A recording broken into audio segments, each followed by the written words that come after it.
Fala, Gessista, beleza? Vamos começar aqui mais uma aula, corrigindo dessa vez questões da prova do Banrisul, que é o banco ali do Rio Grande do Sul, que foi elaborado pela banca Sesgra Rio. Vamos para a aula agora. Baixa o material que está aí no link, nos comentários, e vamos para a aula. Primeira questão diz assim para a gente, ó.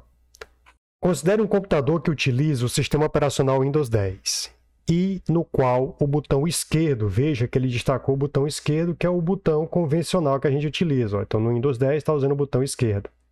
O mouse está configurado como botão principal. Um usuário desse sistema deseja criar um atalho. Opa, criar um atalho. Ação que a gente tem que fazer comumente, né, no dia a dia. Ele quer criar um atalho na área de trabalho para a página inicial do sistema de webmail da empresa. Para abrir o assistente que auxilia a criação de atalhos para programas locais ou de rede, arquivos, pastas, computadores ou endereços na internet, esse usuário precisa o quê? Então você já sabe que essa ação é comum. Você clica com o botão direito do mouse na área de trabalho. Então você vai clicar com o botão direito do mouse na área de trabalho, seleciona a opção novo e em seguida a opção atalho. Então gabarito aí seria a letra B. Então observe que eu coloquei aqui uma imagem onde você tem aqui o Windows 10 criando atalhos. Observe que eu estou aqui na área de trabalho, cliquei com o botão direito, fui na opção novo e cliquei na opção atalho. Então, gabarito realmente é a letra B. Uma ação comum no Windows e muito importante no dia a dia. Próxima questão, vamos lá. Questão de número 2. Ele fala assim para a gente, ó. A operação das redes sem fio, então redes sem fio, utiliza um sinal de radiofrequência que pode interferir na comunicação de outros dispositivos. Por essa razão, em certos ambientes, pode ser necessário ativar o modo avião. Então, olha só, modo avião, para desligar as interfaces de rede. Então, eu vou desconectar tudo que tiver interfaces de rede sem fio. Então, tá aqui, ó. De um computador. Considerando-se um computador que utiliza o sistema operacional Windows 10 e no qual o botão esquerdo do mouse está configurado como principal, para ativar o modo avião desse computador, o usuário do sistema deve clicar o botão. Então, se o botão principal é o esquerdo, ele vai utilizar o botão esquerdo na famosa barra, na área de notificação, certo? Ali na barra de tarefas, você tem a área de notificação e você aciona a opção onde você vê o símbolo, né, da rede sem fio, você clica e ativa o modo avião. Basicamente é isso. Então, com isso, você vai ver que a letra D é o gabarito. Ó. Então, você vai acionar aqui o botão esquerdo do mouse, aqui a letra D, no ícone de rede sem fio, na barra de tarefas, e depois clicar com o botão esquerdo do mouse no botão modo avião. Então, veja que eu coloquei aqui, a pessoa visualizou aqui na barra de tarefas, aqui a barra de tarefas, e essa parte específica da barra de tarefas é a área de notificação. Aí ele clicou aqui nesse ícone de rede sem fio, tá aqui, ó, clicou nesse ícone de rede sem fio com o botão esquerdo do mouse, abriu essa janela e tá aqui a opção onde ele pode clicar com o botão esquerdo em modo avião. Então, realmente, o gabarito aí é a letra D. Questão também interessante. Próxima. Terceira. A identificação de um arquivo no sistema operacional Windows é formada por duas partes separadas por ponto. A primeira parte é o nome do arquivo e a segunda parte é a sua extensão. Então, você observa que os arquivos, eles têm um nome, aí tem uma separação, aí tem uma extensão. Aí ele continua. Que possui 3 ou 4 caracteres e define o tipo ou formato do arquivo. Se é uma imagem, se é um áudio, né? Se é um arquivo de planilha eletrônica, se é um arquivo de apresentação em slide, etc. O nome do arquivo é relatório e a extensão é XLSX. Eu sei que ele é do Excel. XLSX é do Excel. Para visualizar as extensões dos arquivos de uma pasta no explorador de arquivos, aqui, ó, explorador de arquivos do Windows 10, deve-se abrir a pasta e selecionar o menu que, ora, se eu quero mostrar a extensão, o menu que parece com mostrar é o menu exibir. Então, eu vou ter que ir na opção de exibir. Observa que eu já eliminaria C, D e E. E aí, observa que tem a ver com o quê? Com extensões de nome de arquivos. Pronto. Então você vai em exibir e marca a caixa de seleção extensões de nome de arquivos, gabarito letra A. Observe que eu coloquei aqui embaixo, ó, quando a pessoa abre o explorador de arquivos, lá na guia exibir, você vai perceber que você tem um grupo chamado mostrar ocultar. E nesse grupo mostrar ocultar, você habilita as extensões de nome de arquivos. Ok? Então, realmente, o gabarito aí seria a letra A. Questão número 4. Uma planilha está sendo editada no Microsoft Excel 365 por vários coautores simultaneamente. Um dos coautores deseja fazer uma classificação e uma filtragem nos dados da planilha sem afetar o trabalho dos demais coautores e sem ter que fazer uma cópia da planilha. Então, ele quer alterar, mexer nos dados sem interferir no trabalho dos outros, tá certo? Coautores. Basicamente, isso que ele quer. Então, olha só, para isso, você vai ter que mostrar um novo ambiente. Ó. Então, se você vai mostrar um novo ambiente, você vai exibir um novo ambiente. Então, lá na opção de exibir, eu não sei porque que ele botou essa opção de novo, né? Então, você vai ver aqui, ó. Então, você vai lá em exibir e clica na opção de modo de exibição de planilha. Certo? Eu não sei porque que ele botou essa opção de novo aqui. Basta você ir em exibir e clicar na guia correspondente, ó, chamada, na opção correspondente, no grupo correspondente chamado de modos de exibição de parte de trabalho, que é esse aqui, ó. Então, você vai aqui, ó, em exibir, aciona exibir, aí você vai ver que nesse grupo modo de exibição de parte de trabalho, você vai ativar isso aqui, ó, modos de exibição personalizados. Então, vou mostrar para vocês como é que funciona isso na prática. Vejamos aqui no Excel. Olha, então veja como é que funciona. Imagina que eu estou aqui no Excel, estou com essa planilha, e aí tem várias pessoas trabalhando nela e eu quero fazer algumas alterações sem interferir nas ações dos outros coautores. Então, para isso, você vem aqui na guia Exibir. Observa que não tem nada de novo aqui, ó, não tem essa opção novo, né? Mas tem aqui, ó, modo de exibição personalizado, modos de exibição personalizado, você clica. E aí você adiciona, ó, então eu vou colocar aqui, ó, todo, ele vai conservar toda essa estrutura aqui, ok? Beleza, agora eu vou lá novamente, ó. Eu posso aqui, por exemplo, fazer algumas alterações do que eu quero exibir. Vamos supor que eu queira exibir... Aqui é um arquivo em CSV, onde eu peguei vários acidentes que ocorreram em 2022. Está lá no site relacionado a PRF, né, que foi colocado aí no Denatran. Mas vamos lá.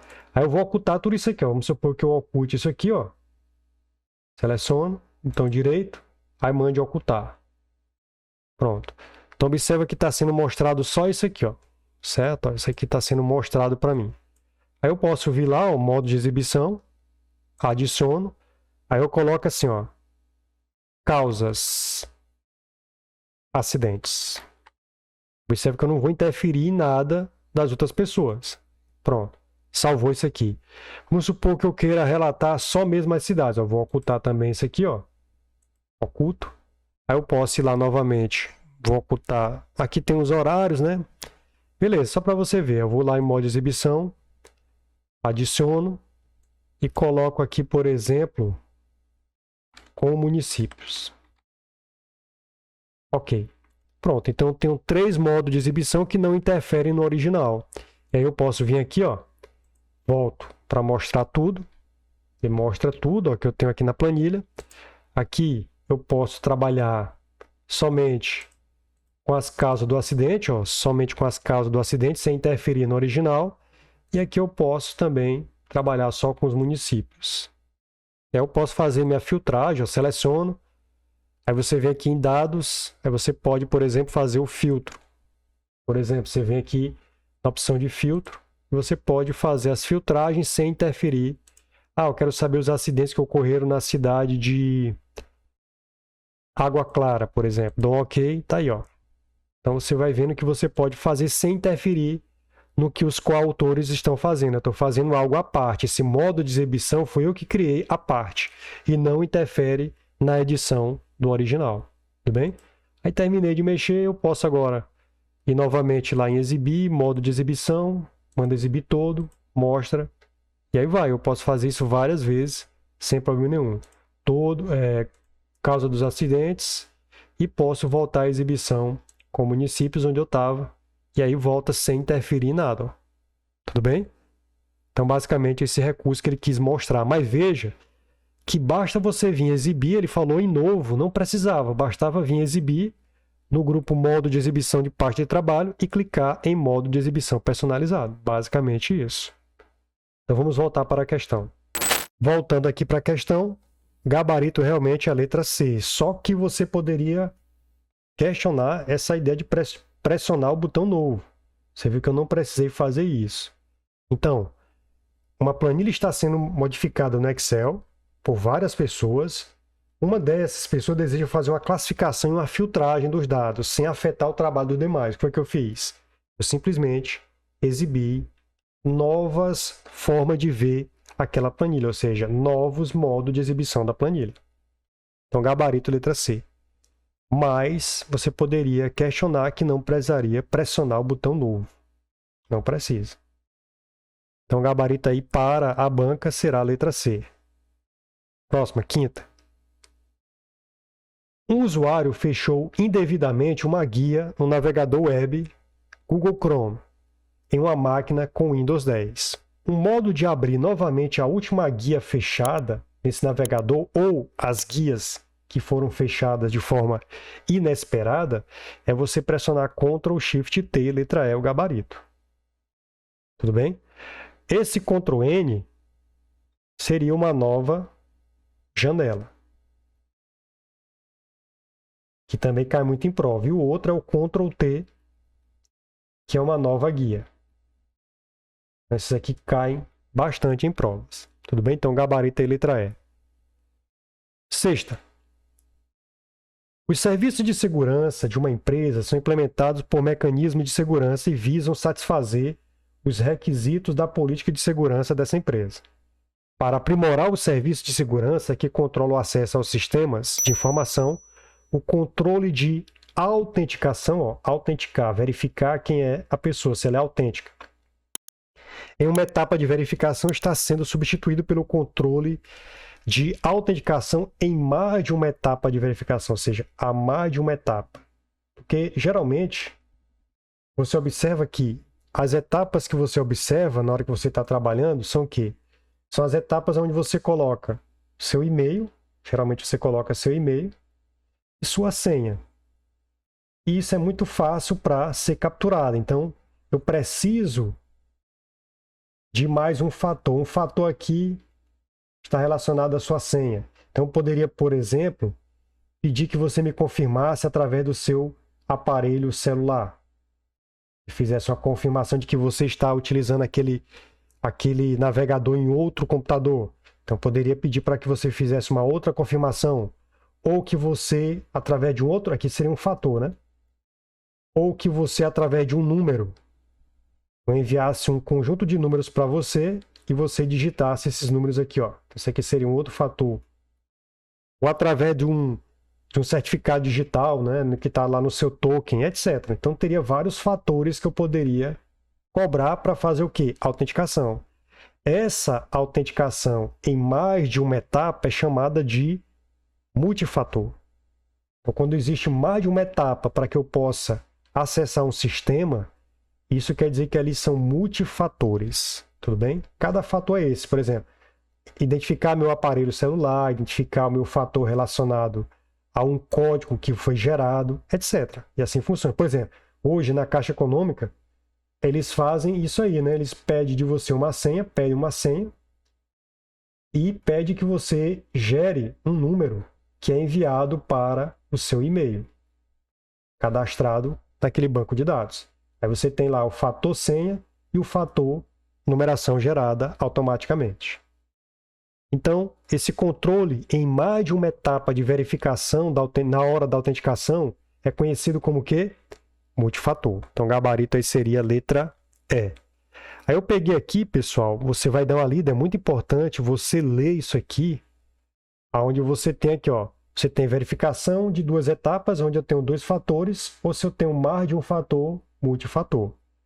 Então, ó, ele coloca para mim o seguinte, ó, quando ele vai verificar o fator na autenticação, é a maneira de confirmar sua identidade. Ó. Isso é o fator. É a maneira de confirmar sua identidade ao tentar entrar. Por exemplo, uma senha é um tipo de fator, é uma coisa que você sabe. Os 3 tipos já caem em prova isso aqui. Ó. Isso aqui já caiu bastante em prova. Algo que você sabe, o que é que eu sei? A minha senha, um PIN que eu memorizei. Né? Quando você pega o seu celular, você confirma muitas coisas através de um PIN. Algo que você tem, como smartphone ou uma chave USB. Algo que você é, a impressão digital ou reconhecimento facial. Então, basicamente, são esses fatores que nós temos aí. Algo que você sabe, algo que você tem, algo que você é. Geralmente, algo que você é está relacionado à biometria.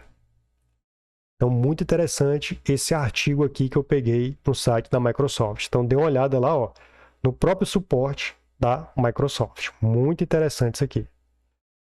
Então, o gabarito lá seria letra E, multifator. Vamos para a 7ª questão. A 7ª colocou assim, ó.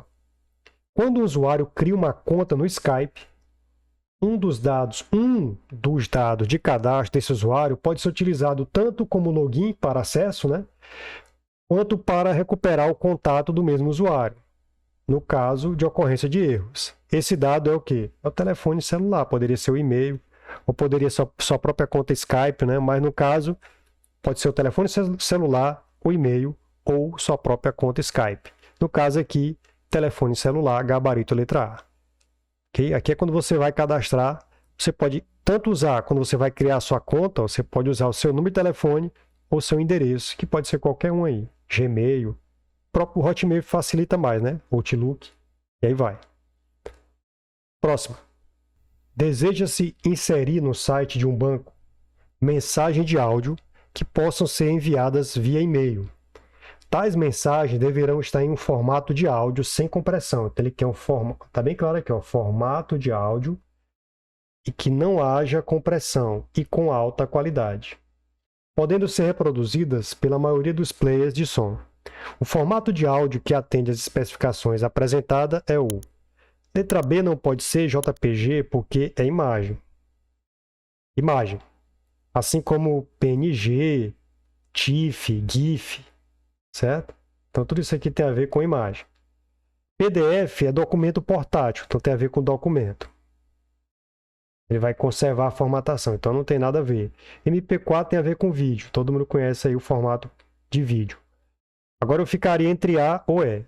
A letra A é o formato substituto do MP3, né? O futuro formato aí que vai substituir o MP3, e ele tem o que a gente chama de compressão. Então ele tem uma boa taxa de compressão, alta taxa de compressão, a boa taxa de compressão. Ele chega a 90 kbps, que supera o próprio MP3. Então é interessante isso aí. Então, como ele queria sem compressão, esse aqui tem compressão, ó, com compressão. Então esse aqui não pode ser a letra A. Então você vai marcar a letra E. Então olha só, eu coloquei aqui uma diferença entre o MP3 e o AAC. O AAC vem da palavra em inglês traduzida para o português de codificação de áudio avançado. MP3, MPEG Layer 3. Ambos são compressores de áudio, olha só. A diferença fica nas especificações. A taxa de compressão no AAC é de 96 kbps e no MP3 de 128.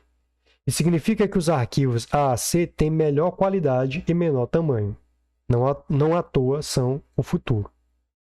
Então, o formato Wave é o áudio sem compressão e sem perda.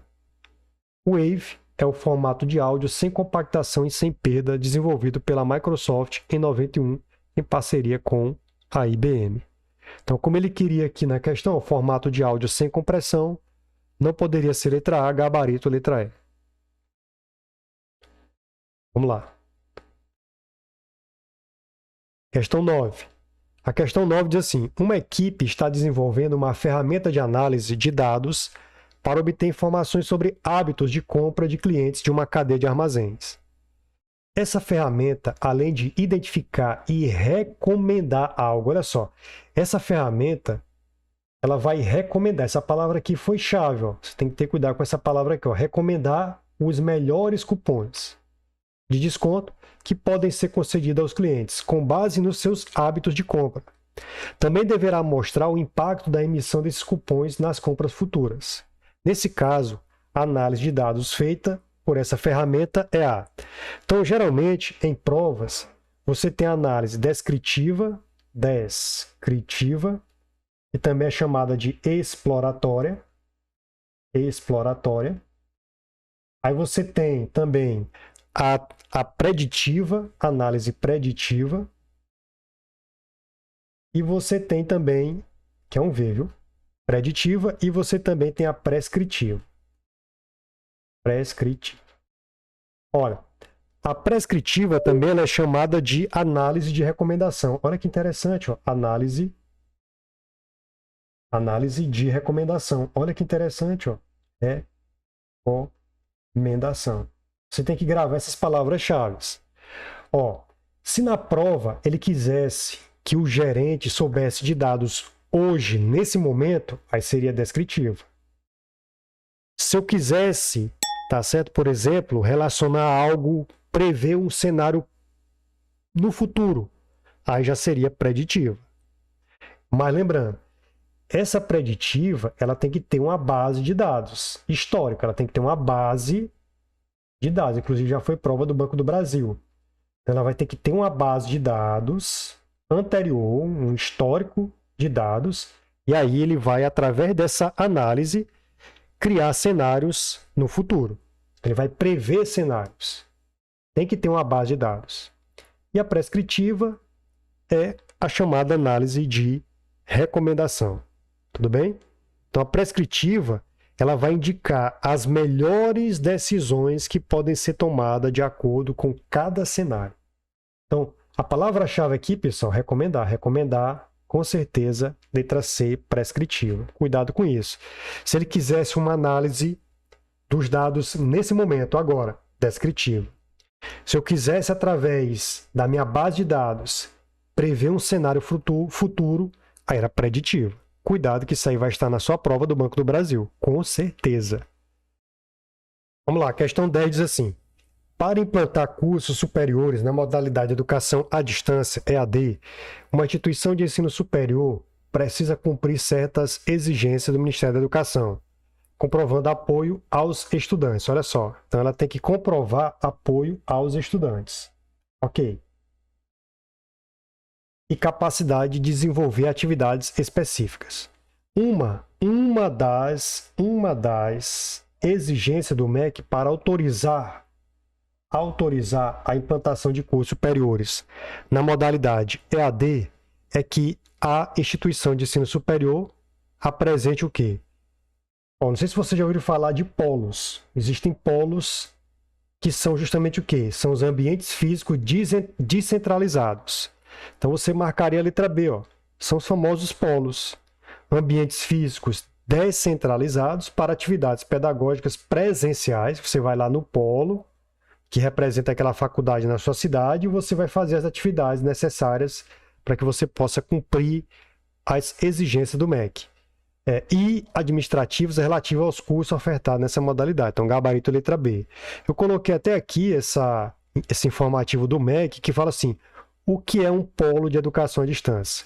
Ele vai explicar, polo de educação à distância ou polo de apoio presencial é um local devidamente credenciado pelo MEC no país ou no exterior, próprio para o desenvolvimento descentralizado de atividades pedagógicas e administrativas, que é o que ele coloca aí, ó, atividades pedagógicas e administrativas relativas aos cursos e programas ofertados à distância.